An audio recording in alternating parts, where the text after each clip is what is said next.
સ્વાધ્યાય 1.2 નીચેની દરેક સંખ્યાને તેના અવિભાજ્ય અવયવોના ગુણાકાર સ્વરૂપે દર્શાવો। બાળ દોસ્તો, ધોરણ 5-6નો આ દાખલો છે। 140ના આપણે અવિભાજ્ય અવયવ પાડવાના છે। બેકી સંખ્યા હોય ત્યાં સુધી 2 થી જ ચાલે અને અહીંયા બધી અવિભાજ્ય સંખ્યા જ લખવાની છે। કોઈ એવું કહે કે 140 છે, હું અહીંયા 10 થી ચલવી દઉં તો 10 અવિભાજ્ય નથી, એટલે ભૂલ કરવી નહીં, માત્ર અવિભાજ્ય સંખ્યાઓ જ અહીંયા લખવાની છે। તો બેકી છે એટલે પહેલાં 2 થી ચલાવીએ તો 2 70 140, પાછી બેકી છે એટલે 2 થી ચાલશે, 2 ગુણ્યા 35 બરાબર 70, 5 ગુણ્યા 7 બરાબર 35, 7 એકા 7, માટે 140 બરાબર 2 વખત 2 છે એટલે 2નો વર્ગ ગુણ્યા 5 ગુણ્યા 7, 156। બેકી છે એટલે 2 થી ચાલશે, 2 ગુણ્યા 78 બરાબર 156, 2 ગુણ્યા 39 બરાબર 78, 3 ગુણ્યા 13 બરાબર 39, 13 એકા 13, માટે 156 બરાબર 2નો વર્ગ ગુણ્યા 3 ગુણ્યા 13, 3825। એકી સંખ્યા છે એટલે 2 થી નહીં ચાલે। અંકોનો સરવાળો કરીને જોઈએ તો 3 + 8 11, 11 + 2 13, 13 + 5 18, 18 3ના ઘડિયામાં આવે છે માટે 3 થી ચાલશે। તો 3 ગુણ્યા 1275 બરાબર 3825। આ કેવી રીતે આવે તે તો આવડવું જોઈએ। 3 એકા 3, 3 દુ 6, 2 વધ્યા એટલે અહીંયા 22 થશે, 3 સત્તા 21, 1 વધ્યો એટલે 15 થશે, 3 પંચા 15, 3 ગુણ્યા 425 બરાબર 1275, 5 ગુણ્યા 85 બરાબર 425, 5 ગુણ્યા 17 બરાબર 85, 17 એકુ 17, માટે 3825 બરાબર 3નો વર્ગ ગુણ્યા 5નો વર્ગ ગુણ્યા 17, 5005। એકી સંખ્યા છે માટે 2 થી ચાલશે નહીં। 5 અને 5નો સરવાળો 10 થશે, જે 3ના ઘડિયામાં આવતો નથી, માટે 3 થી પણ ચાલશે નહીં। એકમનો અંક 5 હોવાથી એકમનો અંક 5 કે 0 હોય તો 5 થી ચાલે। તો 5 એકુ 5, ભાગના ચાલી તેની 0, ભાગના ચાલી તેની 0, 5 એકુ 5, 7 ગુણ્યા 143 બરાબર 1001, 11 ગુણ્યા 13 બરાબર 143, 13 એકા 13, માટે 5005 બરાબર 5 ગુણ્યા 7 ગુણ્યા 11 ગુણ્યા 13, 7429। 17 ગુણ્યા 437 બરાબર 7429, 19 ગુણ્યા 23 બરાબર 437, 23 એકા 23, માટે 7429 બરાબર 17 ગુણ્યા 19 ગુણ્યા 23। નીચે આપેલ પૂર્ણાંકોની જોડીના ગુસા અને લસા શોધો અને ગુસા ગુણ્યા લસા બરાબર બંને પૂર્ણાંકોના ગુણાકાર થાય છે તેમ ચકાસો। જોડીમાં 26 અને 91 આપ્યા છે। આપણે ગુસા યુક્લિડની ભાગ પ્રવિધિ પ્રમાણે શોધતા શીખી ગયા। હવે આપણે અવિભાજ્ય અવયવનો ઉપયોગ કરીને ગુસા શોધીશું અને ત્યાર પછી લસા શોધીશું અને ગુસા અને લસાનો ગુણાકાર કરીશું। ત્યાર પછી બે સંખ્યાઓનો ગુણાકાર કરીશું, જોઈએ કે બંને સરખા આવે જ કે નહીં। સરખા આવે જ।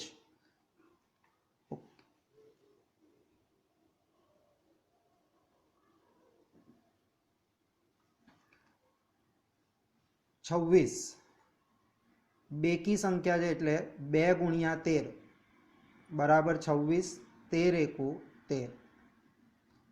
91 7 ગુણ્યા 13 બરાબર 91, 13 એકા 13. માટે 26 બરાબર 2 ગુણ્યા 13 અને 91 બરાબર 7 ગુણ્યા 13. હવે બાળ દોસ્તો આપણે જ્યારે અવિભાજ્ય સંખ્યાઓ હોય શોધીને ગુસા શોધવાનો હોય ત્યારે આપણે છઠ્ઠા ધોરણમાં આ રીતે કરતા હતા અને હવે એ રીત શું છે તે બરાબર ફરીથી યાદ કરી લઈએ. જ્યારે આવી રીતે અવિભાજ્ય સંખ્યાઓ શોધીએ તો 26 બરાબર 2 ગુણ્યા 13 મળ્યું, 91 બરાબર 7 ગુણ્યા 13 મળ્યું. હવે આ બે સંખ્યાઓમાં સામાન્ય અવયવ કયો છે? તો સામાન્ય અવયવ 13 છે. અહીંયા 2 છે પણ આમાં 2 નથી, અહીંયા 7 છે પણ આમાં 7 અવયવ નથી. તો સામાન્ય અવયવ જે હોય તે લખવાનો અને આ સામાન્ય અવયવ પરનો નાનો ઘાતાંક અહીંયા લખવાનો. તો આ 13 ઉપર કોઈ ઘાતાંક નથી એટલે 1, આ 13 પર બી કોઈ ઘાતાંક નથી એટલે 1. માટે 13 ની ઉપર અહીંયા સરખા ઘાતાંક હોવાથી જે ઘાતાંક છે તે જ લખી દેવો પડે. પણ દોસ્તો જો અહીંયા આગળ હમણાં 2 હોત, વર્ગ હોત અને અહીંયા ઘન હોત, અહીંયા 2 અને અહીંયા 3 હોત, તો એમાંથી નાનો ઘાતાંક કયો કહેવાય? 2. તો ગુસામાં નાનો ઘાતાંક લેવાનો, ઉપરાંત જે સામાન્ય અવયવ હોય તે જ લેવાનો. જે સામાન્ય નથી તેને આપણે અહીંયા લખીશું નહીં. લસામાં લસાની અંદર બધા જ જુદા જુદા અવયવ એકવાર લખી દેવા. અહીંયા જુદો અવયવ 2 છે, 13 છે અને 7 છે. 13 જો બંનેમાં સામાન્ય છે છતાં પણ લખીશું એક જ વાર. જે સામાન્ય નથી તે પણ લખવાના છે.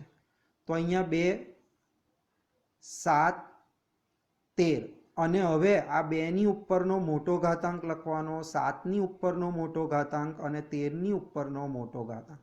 2 ઉપર અહીંયા ઘાતાંક 1 છે તો અહીંયા 1 લખીશું. 7 પર પણ ઘાતાંક 1 છે એટલે 1 લખીશું અને આ બંને 13 પર બી ઘાતાંક 1 જ છે માટે 1 લખીશું. તો 2 ગુણ્યા 7 ગુણ્યા 13 બરાબર 182. ગુસા ગુણ્યા લસા. તો આ ગુસા આપણને 13 મળ્યો અને લસા 182 એ બેનો ગુણાકાર કરીએ. 13 ગુણ્યા 182 બરાબર 2366. હવે બે સંખ્યાઓનો ગુણાકાર કરીએ તો બે સંખ્યા આપણી પાસે છે 26 અને 91. તો 26 અને 91 નો ગુણાકાર કરીએ તો પણ આપણને 2366 મળે છે. આમ આ બંને પરથી કહી શકાય કે ગુસા ગુણ્યા લસા બરાબર બે સંખ્યાઓનો ગુણાકાર. ગુસા ગુણ્યા લસા બરાબર બે સંખ્યાઓનો ગુણાકાર. 510 અને 92.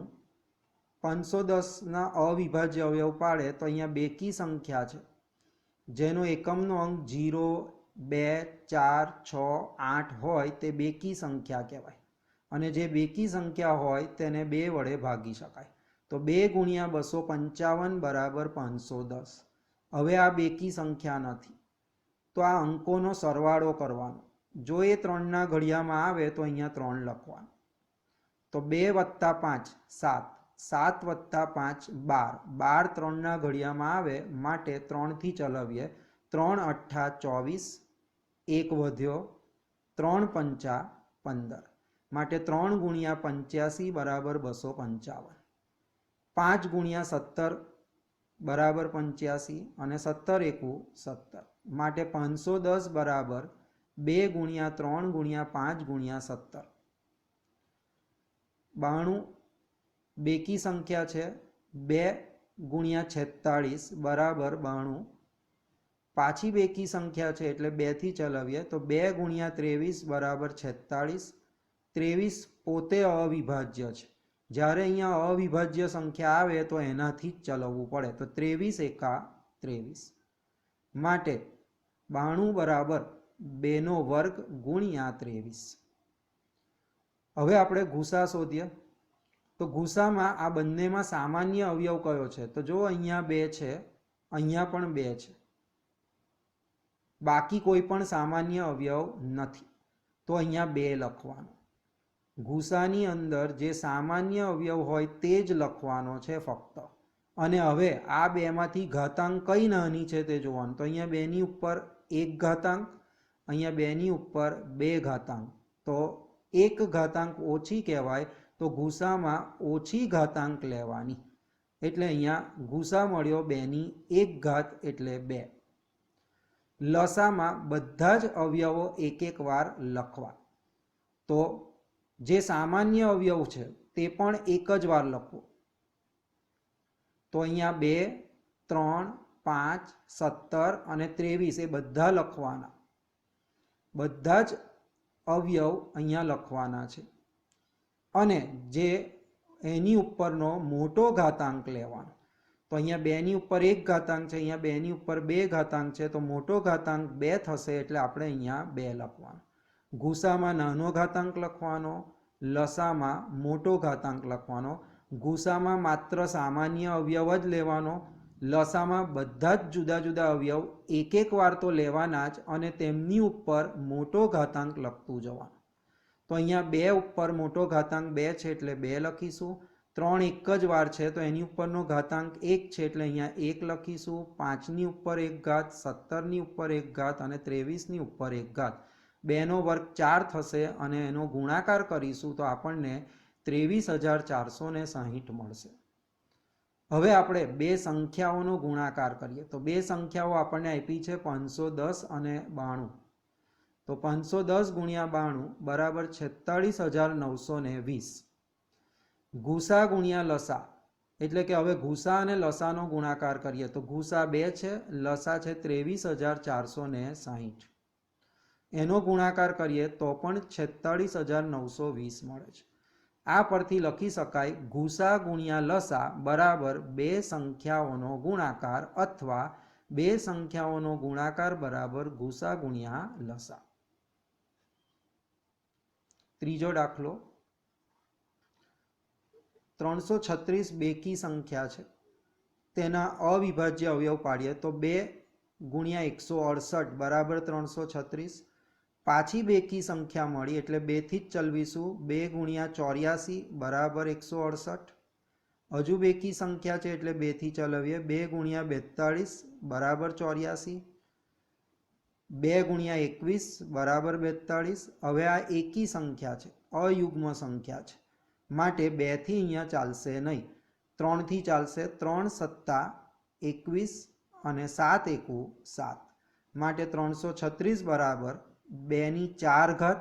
2 કેટલી વખત છે અહીંયા? 4 વખત, માટે 2 ની 4 ઘાત ગુણ્યા 3 ની 1 ઘાત ગુણ્યા 7 ની 1 ઘાત. 54 બેકી છે એટલે 2 થી ચલાવીએ. 2 ગુણ્યા 27 બરાબર 54. હવે એકી સંખ્યા છે માટે 3 થી ચલાવીએ. 3 ગુણ્યા 9 બરાબર 27. 3 તળી 9, 3 એકા 3, માટે 54 બરાબર 2 ની 1 ઘાત ગુણ્યા 3 નો ઘન.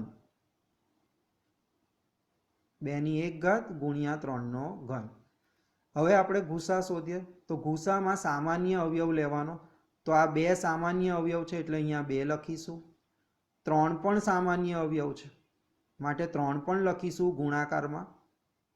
હવે આ બંને 2 અને 3 ની ઉપરનો નાનો ઘાતાંક લેવાનો. તો અહીંયા 2 ની ઉપર 1 ઘાતાંક છે, અહીંયા 2 ની ઉપર 4 ઘાતાંક છે, તો 4 અને 1 માં નાનો ઘાતાંક 1 કહેવાય એટલે અહીંયા 1 આવશે. 3 સામાન્ય આધાર છે એટલે આપણે 3 લખ્યો. એમાં પણ નાનો ઘાતાંક લેવાનો. તો અહીંયા 1 ઘાતાંક છે, અહીંયા 3 ઘાતાંક છે, તો નાનો ઘાતાંક કયો થશે? 1, એટલે અહીંયા 1. 7 બંનેમાં સામાન્ય નથી એટલે 7 ગુસામાં આવશે નહીં, માટે 2 ગુણ્યા 3 બરાબર 6, માટે ગુસા 6 થશે. લસામાં બધા જ જુદા જુદા આધાર એક વાર લખીશું. તો આ 2, બીજો અવયવ 3, ત્રીજો અવયવ 7. 2 તો ઉપર આપણે આ લખી દીધો એટલે 2 લઈશું નહીં. 3 પણ આપણે લખી દીધો એટલે 3 નહીં લઈએ. તો જુદા જુદા અવયવો કયા છે? 2 ગુણ્યા 3 ગુણ્યા 7. અને લસામાં હવે આ 2 ની ઉપરનો મોટો ઘાતાંક લેવાનો. તો અહીંયા 2 ની 1 ઘાતાંક છે, અહીંયા 2 ની 4 ઘાતાંક છે, તો મોટો ઘાતાંક 4 થયો એટલે ઉપર 4 ઘાત.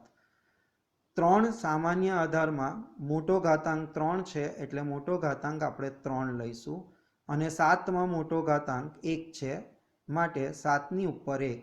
2 ની 4 ઘાત એટલે 16, 3 નો ઘન એટલે 27 ગુણ્યા 7 બરાબર 3024. બે સંખ્યાઓનો ગુણાકાર કરીએ 336 ગુણ્યા 54 બરાબર 18144. ગુસા અને લસાનો ગુણાકાર કરીએ તો ગુસા 6 છે, લસા 3024 છે, તો 6 ગુણ્યા 3024 બરાબર 18144. માટે બે સંખ્યાઓનો ગુણાકાર બરાબર ગુસા ગુણ્યા લસા. નીચે આપેલ પૂર્ણાંકોના અવિભાજ્ય અવયવની રીતે ગુસા અને લસા શોધો. અહીંયા 3 સંખ્યા આપેલી છે. આપણે જે ઉપર દાખલા કર્યા એવો જ અહીંયા પણ કરવાનો જ, પરંતુ અહીંયા ફરક એટલો છે કે આમાં 3 સંખ્યા આપેલી છે. ઓકે, તો પહેલા આપણે 12ના અવિભાજ્ય અવયવ પાડીએ તો 2 છંગ 12, 2 તળી 6, 3 એકુ 3. 15ના અવિભાજ્ય અવયવ 3 પંચા 15, 5 એકુ 5 અને 21ના અવિભાજ્ય અવયવ 3 સત્તા 21 અને 7 એકુ 7. માટે 12 બરાબર 2 નો વર્ગ ગુણ્યા 3, 15 બરાબર 3 ગુણ્યા 5 અને 21 બરાબર 3 ગુણ્યા 7. ગુસામાં શું કરવાનું વિદ્યાર્થી મિત્રો? આ 3 સંખ્યામાં સામાન્ય અવયવ હોય તે લેવાનો અને તેનો નાનામાં નાનો ઘાતાંક લેવાનો. તો આ 3માં સામાન્ય અવયવ કયો છે? 3. જો અહીંયા અવયવ 2 છે પણ આમાં 2 અવયવ નથી, આમાં પણ નથી. 3માં હોય એવો જ સામાન્ય અવયવ ગુસામાં લેવાનો. તો કયો સામાન્ય અવયવ 3 સંખ્યામાં છે? તો અહીંયા 3, 3 અને 3 અને તેની ઉપરનો નાનો ઘાતાંક લેવાનો. અહીંયા 3 પર ઘાતાંક 1 જ છે માટે અહીંયા પણ 1 આવશે. માટે ગુસા 3 રહ્યો. લસામાં શું કરવાનું? સરસ, બધા જ અવયવો એક એક વાર લખવા. તો પહેલો અવયવ 2 લખીશું, બીજો અવયવ 3 લખીશું, ત્રીજો અવયવ 5 લખીશું અને ચોથો અવયવ 7. બધા જ અવયવ સામાન્ય હોય તે પણ એકવાર લખવાનો અને જે સામાન્ય નથી તે પણ લખવાનો. ટૂંકમાં બધા જ અવયવો એકવાર લખવા અને હવે તેની ઉપરનો મોટો ઘાતાંક લેવાનો. તો અહીંયા 2 ઉપર મોટો ઘાતાંક 2 છે માટે ઉપર 2 આવશે. આ 3 વખત છે પણ એમાં દરેક ઉપર ઘાતાંક સરખો જ છે, 1 જ છે માટે 1 જ આવશે. અહીંયા 5 પર બી ઘાતાંક 1 અને 7 પર બી મોટો ઘાતાંક 1. આનો ગુણાકાર કરીશું તો 420 મળશે, જે આપણો ગુસા અને લસા થયો. 17, 23 અને 29. 17 અવિભાજ્ય સંખ્યા છે અને અવિભાજ્ય સંખ્યાઓના અવયવ તે સંખ્યા પોતે અને એક જ મળે માટે 17 બરાબર 1 ગુણ્યા 17. 23 પણ અવિભાજ્ય છે માટે 23 બરાબર 1 ગુણ્યા 23. 29 પણ અવિભાજ્ય સંખ્યા છે માટે 29 બરાબર 1 ગુણ્યા 29. આ 3માં સામાન્ય 1 છે માટે ગુસા શું નીકળશે? 1 અને તેની ઉપરની ઘાતાંક પણ ઓછામાં ઓછી ઘાતાંક પણ 1 જ છે માટે ગુસા 1. લસા બધા જ અવયવ એક એક વાર લેવા એટલે કે 1, 17, 23 અને 29. જે સામાન્ય હોય તે પણ એક જ વાર લેવાનો અને તેની ઉપરની મોટી ઘાતાંક લસામાં લખવાની.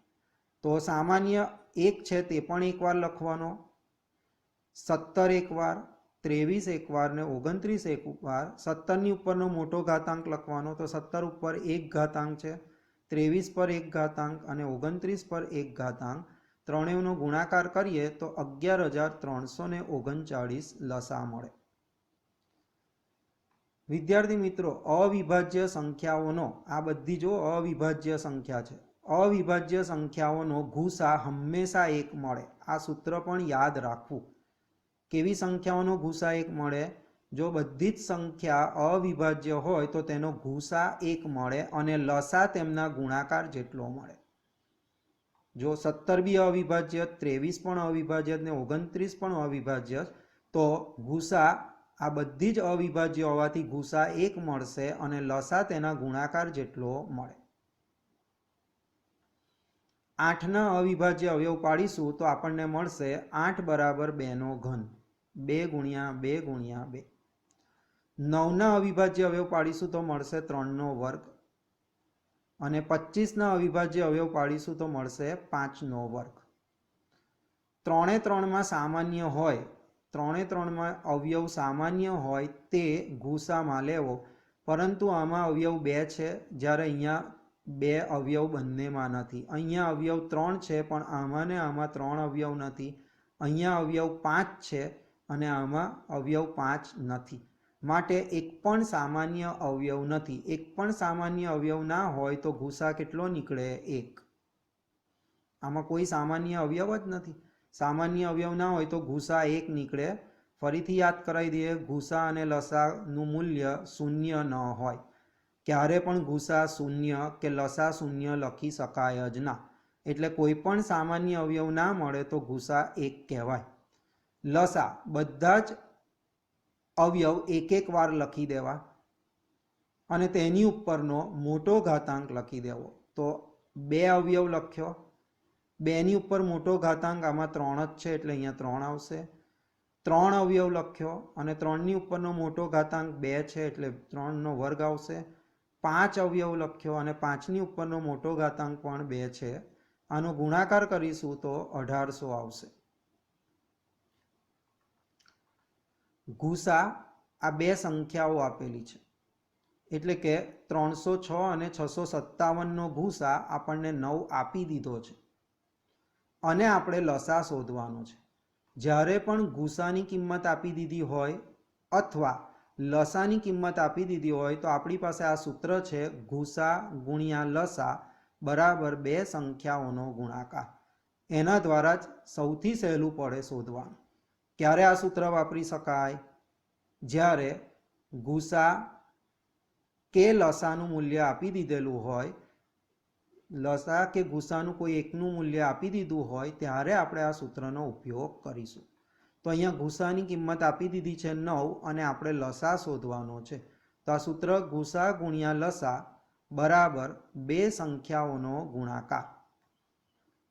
માટે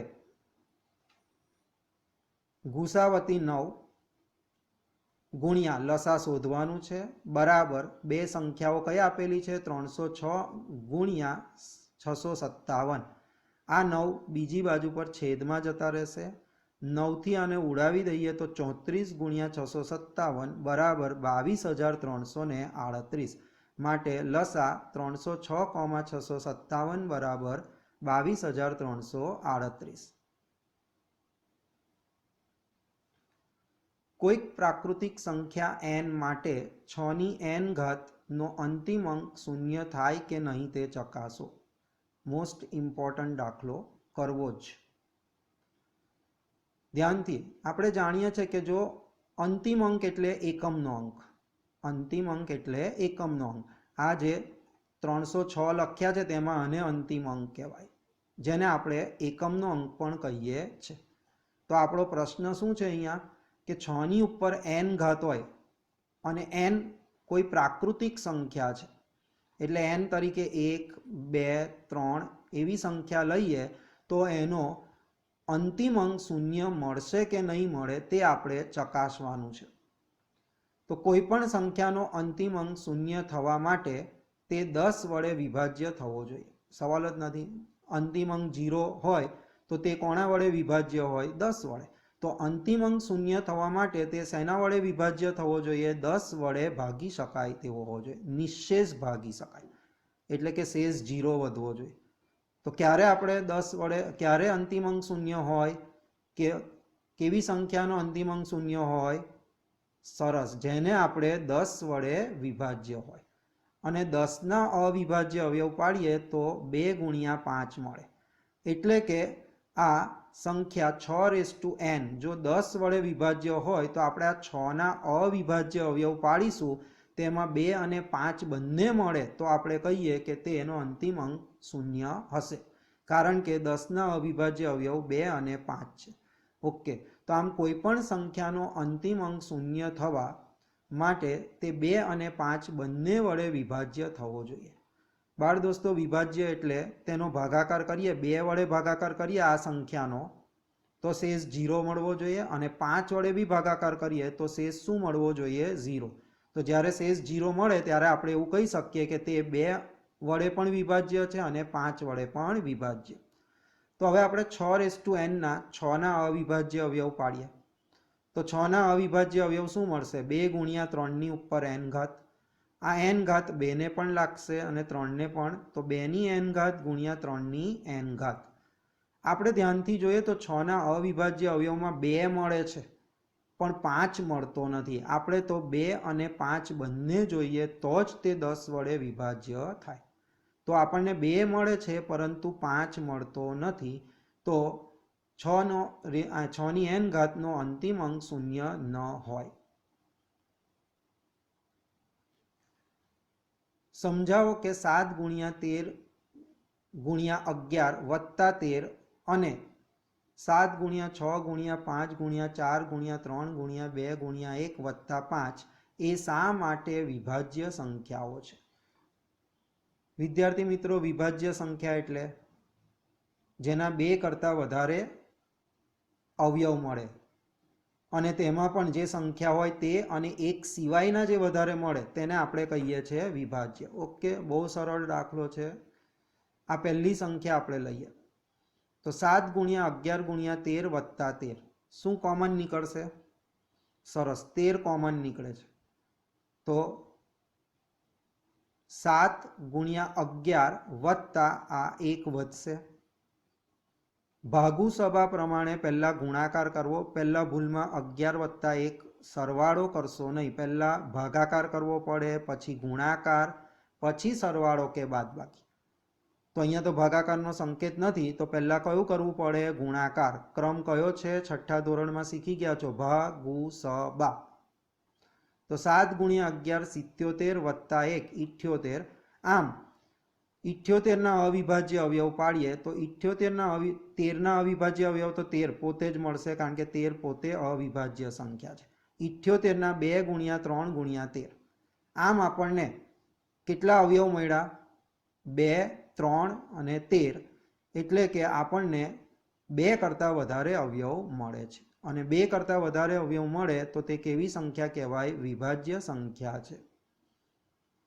બીજો દાખલો, 7 ગુણ્યા 6 ગુણ્યા 5 ગુણ્યા 4 ગુણ્યા 3 ગુણ્યા 2 ગુણ્યા 1 વત્તા 5. 5 કોમન કાઢ્યા તો અહીંયાથી આ 5 અને આ પાછળથી 5 કોમન કાઢી લીધા. તો કૌંસમાં વધશે 7 ગુણ્યા 6 ગુણ્યા 4 ગુણ્યા 3 ગુણ્યા 2 ગુણ્યા 1 વત્તા 1. આ બધાનો ગુણાકાર પહેલા કરવાનો, ભાગુ સભા. તો ગુણાકાર 1008 વત્તા 1 1009. તો આપણને 5 અવયવ મળ્યો અને 1009 અવયવ મળ્યો. અને આ જે સંખ્યા આપેલી છે તે સંખ્યા અને 1 તો ખરા જ, આમ આપણને 2 કરતાં વધારે શૂન્યો મળે, 2 કરતાં વધારે અવયવ મળે છે. કોઈ પણ સંખ્યાનો 1 અને તે પોતે અવયવ થાય. તદુપરાંત 5 અને 1009 બીજા 2 અવયવ મળે છે. આમ આપેલ સંખ્યાને 2 કરતાં વધારે અવયવ મળે છે, માટે વિભાજ્ય સંખ્યા છે. એક રમતના મેદાનમાં વર્તુળાકાર માર્ગ છે. સોનિયાને તેનું એક પરિભ્રમણ પૂર્ણ કરતા 18 મિનિટ લાગે છે, જ્યારે રવિને તેનું એક પરિભ્રમણ પૂર્ણ કરતા 12 મિનિટ લાગે છે. ધારો કે બંને એક સમયે એક જ બિંદુએથી એક જ દિશામાં પરિભ્રમણ કરવાનું પ્રારંભ કરે છે, તો કેટલી મિનિટ બાદ બંને ફરી પ્રારંભ બિંદુ પર ભેગા થાય?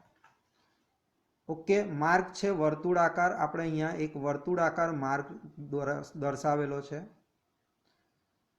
એ પ્રારંભ બિંદુ છે. અહીંયાથી સોનિયા અને રવિ સોનિયા અને રવિ બંને એક જ સાથે એક જ સમયે અને એક જ દિશામાં પરિભ્રમણ એટલે કે ગોળ ફરવાનું ચાલુ કરે છે. સોનિયા એક ચક્કર પૂરું કરતા એટલે કે એક પરિભ્રમણ કરતા તેને 18 મિનિટ લાગે છે અને તે જ સમયે રવિ પણ અહીંયાથી શરૂ ચાલુ થાય છે પરિભ્રમણ કરવાનું, પણ એને 12 જ મિનિટ લાગે છે. એનો મતલબ કે તેઓ એક ચક્કર મારીને ભેગા તો થાય જ નહીં, કારણ કે ચક્કર મારવાનું શરૂ જ રાખવાનું છે, ઊભું નથી રહેવાનું પ્રારંભ બિંદુ પર આવીને. તો સમજો કે અહીંયા પહેલું પરિભ્રમણ કરશે સોનિયા તો 18 મિનિટ લેશે, બીજું કરશે તો 36 મિનિટ, ત્રીજું કરે તો 54 મિનિટ, ચોથું કરશે તો 72 મિનિટ. જ્યારે રવિ એક ચક્કર કરશે તો 12 મિનિટ, બીજું કરશે તો 24 મિનિટ, ત્રીજું કરશે તો 36 મિનિટ. ઓકે, એનો મતલબ કે તેઓ 36 મિનિટ પછી પાછા મળશે. કહેશો કઈ રીતે?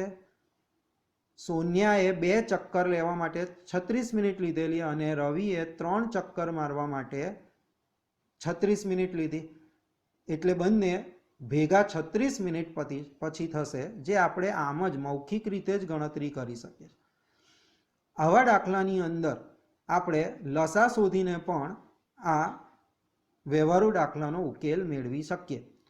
ધારો કે બંને ડી મિનિટ પછી પ્રારંભ બિંદુ પર મળે છે, માટે ડી બરાબર લસા 18,12, જેને આપણે પરિણામ 1 કહીએ. 18ના અવિભાજ્ય અવયવ 2 ગુણ્યા 3 ગુણ્યા 3 બરાબર 2 ગુણ્યા 3નો વર્ગ. 12ના અવિભાજ્ય અવયવ 2 ગુણ્યા 2 ગુણ્યા 3 બરાબર 2નો વર્ગ ગુણ્યા 3. હવે લસા શોધવાનું. લસામાં આપણે બધા જ અવયવ એક એક વાર લઈ લઈએ જ. તો અહીંયા અવયવ 2 છે, અહીંયા પણ 2 છે, 3 છે અને અહીંયા 3 છે. તો બધા જ અવયવ જુદા જુદા એક વાર લઈ લઈએ તો 2 અને 3 જ અવયવ છે. અને લસામાં આપણે મોટો ઘાત લઈએ તો 2 ઉપર મોટો ઘાત અહીંયા 2 છે, અહીંયા 2 ઉપર મોટો ઘાત 1 છે. તો સૌથી મોટો ઘાત કયો થશે? 2. તે અહીંયા 2ની ઉપર લાગશે. તેવી રીતના અહીંયા 3ની ઉપર 1 ઘાત છે, જ્યારે અહીંયા 3ની ઉપર 2 ઘાત છે. કયો મોટો ઘાત કહેવાય? 2. તો અહીંયા 3 પર બી 2 લાગશે. 2નો વર્ગ 4, 3નો વર્ગ 9 બરાબર 36 મિનિટ. પરિણામ 1 પરથી તો આપણને લસા 18,12 બરાબર 36 મિનિટ મળ્યું. તો હું અહીંયા ડી બરાબર આના વતી આપણને 36 મળ્યું છે, તો ડી બરાબર 36 મિનિટ થયું કહેવાય. માટે બંને 36 મિનિટ પછી ભેગા થશે. ઉદાહરણ 5. કોઈક ધન પૂર્ણાંક n માટે 4ની n ઘાતનો છેલ્લો અંક 0 હશે કે કેમ તે નિર્ણય કરો. કોઈપણ સંખ્યાનો અંતિમ અંક 0 થવા માટે તે 10 વડે વિભાજ્ય થવો જોઈએ.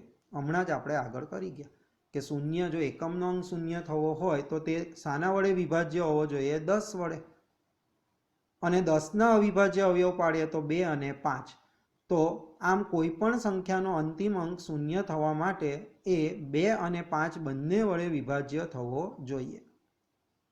4ના આપણે અવિભાજ્ય અવયવ પાડીએ તો 4ના અવિભાજ્ય અવયવ 2નો વર્ગની ઉપર n ઘાત 2n.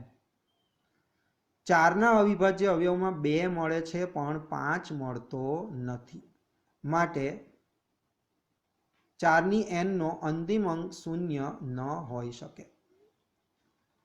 અવિભાજ્ય અવયવ પદ્ધતિથી 6 અને 20નો ગુસા અને લસા શોધો. 6ના અવિભાજ્ય અવયવ 2 ગુણ્યા 3, 20ના અવિભાજ્ય અવયવ 2નો વર્ગ ગુણ્યા 5. ગુસા. તો ગુસામાં જે સામાન્ય અવયવ હોય તે જ લેવાનો. તો અહીંયા 2 છે, અહીંયા પણ 2 છે, એટલે આપણે 2 લખીશું. અહીંયા 3 છે પણ આ બાજુ 3 નથી, એનો મતલબ 3 સામાન્ય અવયવ નથી. તેવી રીતના 5 પણ સામાન્ય અવયવ નથી. ફક્ત સામાન્ય અવયવ કયો છે? 2, એટલે અહીંયા 2 લખીશું. અને હવે આ 2ની ઉપરનો નાનો ઘાતાંક લેવાનો. ગુસામાં નાનો ઘાતાંક. તો અહીંયા 2ની ઉપર 1 ઘાતાંક, અહીંયા 2ની ઉપર 2 ઘાતાંક. કયો નાનો કહેવાય? અહીંયા 1 નાનો કહેવાય. એટલે 2ની 1 ઘાતાંક બરાબર 2.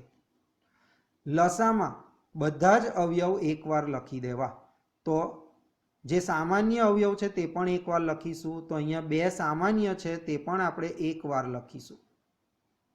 ત્યાર પછી 3 લખીશું, પછી 5 લખીશું. હવે આપણે આ જે 2 લખ્યા છે તેમાં મોટી ઘાતાંક જે હોય તે લેવાની. તો મોટી ઘાતાંક અહીંયા 1 છે, અહીંયા 2 છે, તો મોટી ઘાતાંક 2 થશે. 3માં 1 ઘાતાંક મોટી છે ને 5માં પણ 1 ઘાતાંક મોટી છે. આનો ગુણાકાર 60 મળશે, માટે લસા 60 થશે. 96 અને 404નો ભૂસા અવિભાજ્ય અવયવની રીતે મેળવો અને તે પરથી તેનો લસા શોધો. 96ના અવિભાજ્ય અવયવ પાડીએ તો 96 બેકી સંખ્યા છે, એટલે 2 ગુણ્યા 48 બરાબર 96, 2 ગુણ્યા 24 બરાબર 48, 2 ગુણ્યા 12 બરાબર 24, 2 ગુણ્યા 6 બરાબર 12, 2 તળી 6 અને 3 એકુ 3, માટે 96 બરાબર 2/5 ગુણ્યા 3/1. 404 બરાબર 2 ગુણ્યા 202 બરાબર 404, 2 ગુણ્યા 101 બરાબર 202, 101 ગુણ્યા 1 બરાબર 101, માટે 404 બરાબર 2નો વર્ગ ગુણ્યા 101.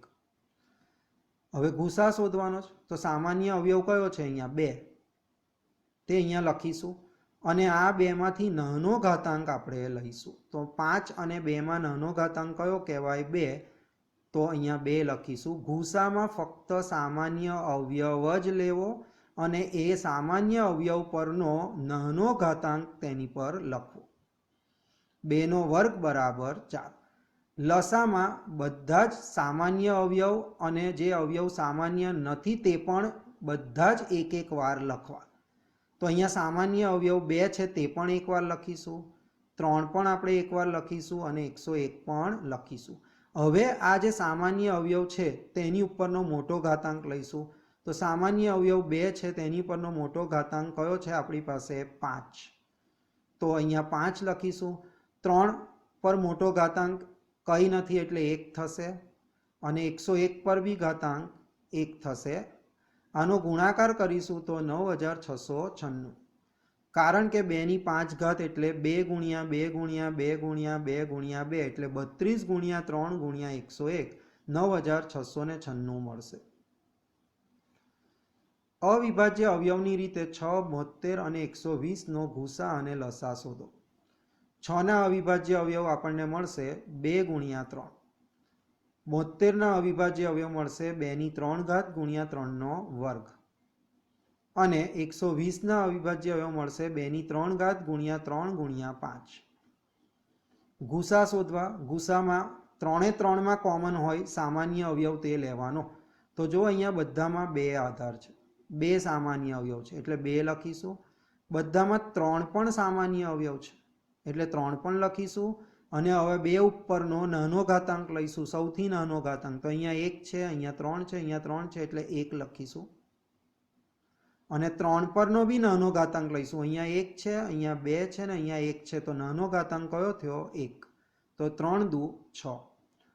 લસામાં સામાન્ય અવયવ પણ એકવાર લઈશું અને જે સામાન્ય નથી તે પણ અવયવ લઈશું. તો આ સામાન્ય અવયવ 2 છે તે પણ એકવાર લખીશું, આ 3 પણ સામાન્ય અવયવ છે તે પણ એકવાર લખીશું અને આ 5 પણ આપણે લખીશું. અને હવે આ 2 ઉપરનો મોટો ઘાતાંક લઈશું. તો 3, 3 અને 1માં મોટો ઘાતાંક 3 છે એટલે અહીંયા 3 લખાશે. 3ની ઉપર 1 ઘાતાંક છે, 2 ઘાતાંક છે ને 1, તો મોટો ઘાતાંક 2 થશે માટે 2 લખીશું અને 5ની ઉપર 1. 2નો ઘન એટલે 8, 3નો વર્ગ એટલે 9 અને 5, તો 8 ગુણ્યા 9 ગુણ્યા 5 બરાબર 360.